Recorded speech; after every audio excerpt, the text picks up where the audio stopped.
Bonjour et bienvenue dans cette nouvelle vidéo de Draw My Economy. Aujourd'hui, on va voir que le parquet national financier réfléchit à lancer une enquête sur McKinsey.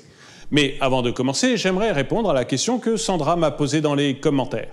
Sandra, elle aura froid, me fait remarquer que les températures ont fortement baissé et elle me demande si je peux aider les SDF.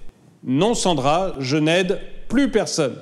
Il fait froid, hier soir, plein de pitié, je rentre un bonhomme de neige chez moi et ce matin, non seulement il s'était barré, mais en plus il avait pissé partout. Vous-même, si vous avez des questions à me poser, n'hésitez pas à le faire dans les commentaires. Toujours avant de commencer, si vous n'êtes pas abonné, bien je vous suggère de le faire et de cliquer sur la cloche pour être prévenu lorsque je sors une nouvelle vidéo. Vous pouvez aussi aider financièrement la chaîne en cliquant sur le bouton rejoindre qui est juste en dessous de la vidéo. Denis se souvient encore du 16 mars 2022. Denis de Justice travaille au PNF, le parquet national financier. Et le 16 mars 2022, c'est le jour où a été publié le rapport du Sénat sur l'affaire McKinsey. Et depuis ce jour-là, eh bien, le parquet national financier s'occupe de l'affaire McKinsey. Enfin, s'occupe, c'est peut-être beaucoup dire. Denis se rappelle que le jour où leur chef leur a présenté l'affaire pour demander qui allait s'en occuper, personne ne voulait s'approcher du cas. Pourtant, pour Google, pour McDonald's, pour les Balkany, il y avait eu vraiment beaucoup de candidats. Quant à l'affaire Fillon, à peine Mediapart avait sorti l'affaire que deux de ses collègues, Patrick et Jean, s'étaient battus pour pouvoir avoir le dossier. Et pourtant, ses collègues sont un peu sourds. Mais là, ils avaient parfaitement entendu. Seulement sur l'affaire Fillon, c'était un candidat à la présidentielle qui était mis en cause. Là, les ramifications de l'affaire McKinsey, elles montent jusqu'au chef de l'État. Et du coup, plus personne ne veut y toucher. Bref, Denis a hérité de cette affaire. Au début, il a voulu botter un peu en touche en disant qu'il y avait le verrou de Bercy. Le verrou de Bercy, c'est ce principe selon lequel il n'y a que le fisc qui peut engager des poursuites pour fraude fiscale. Mais au bout de 15 jours, son chef l'a stoppé net dans son inaction.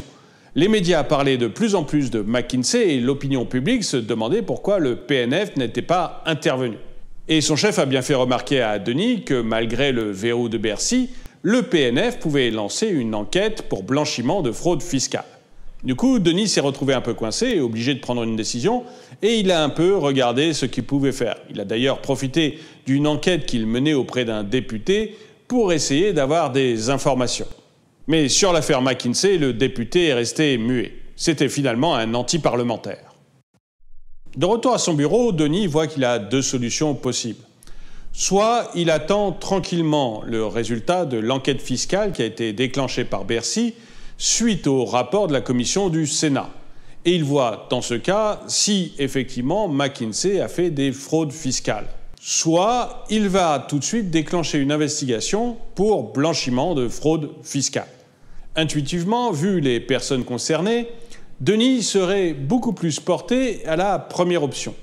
Laissons Bercy faire son travail et voyons après si on peut faire quelque chose. De toute manière, les élections seront passées depuis longtemps.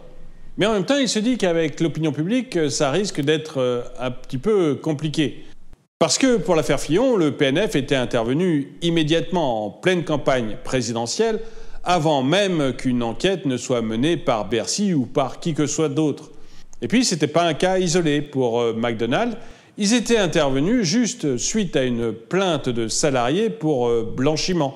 Et puis pour l'affaire Balkany, là, ils avaient ouvert une enquête pour blanchiment de fraude fiscale 6 mois avant d'avoir reçu une plainte du fisc. Bref, Denis réfléchit à tout ça et se dit que finalement, l'opinion publique, ce n'est pas très important par rapport à sa carrière. Et il est bien décidé à attendre tranquillement que l'enquête fiscale se fasse. Il ne prendra pas de risque avec McKinsey, cette entreprise qui a pognon sur rue.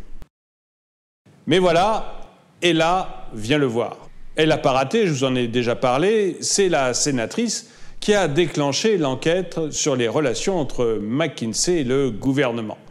Et elle vient voir Denis parce qu'elle ne comprend pas pourquoi le PNF n'a encore rien fait. Denis dit à Ella qu'il réfléchit à l'opportunité d'ouvrir une enquête.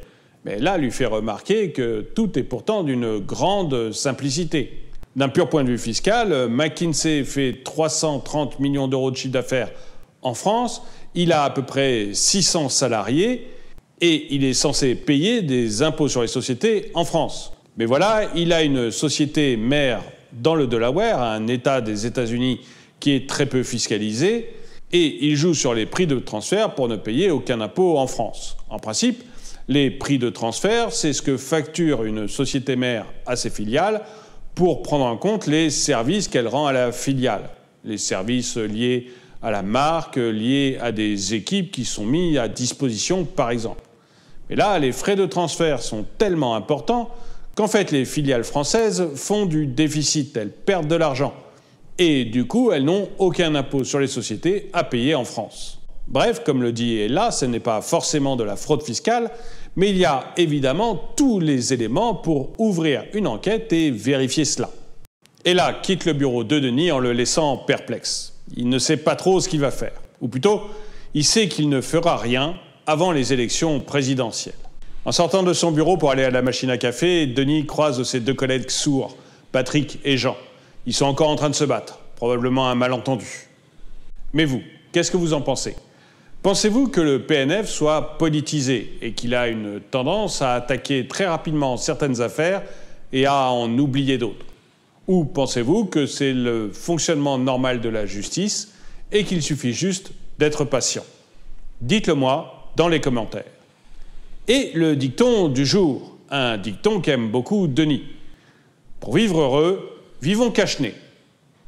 Merci d'avoir regardé cette vidéo, mettez-lui un pouce vers le haut, commentez-la, partagez-la. Merci à tous ceux qui soutiennent la chaîne et je vous dis à très bientôt.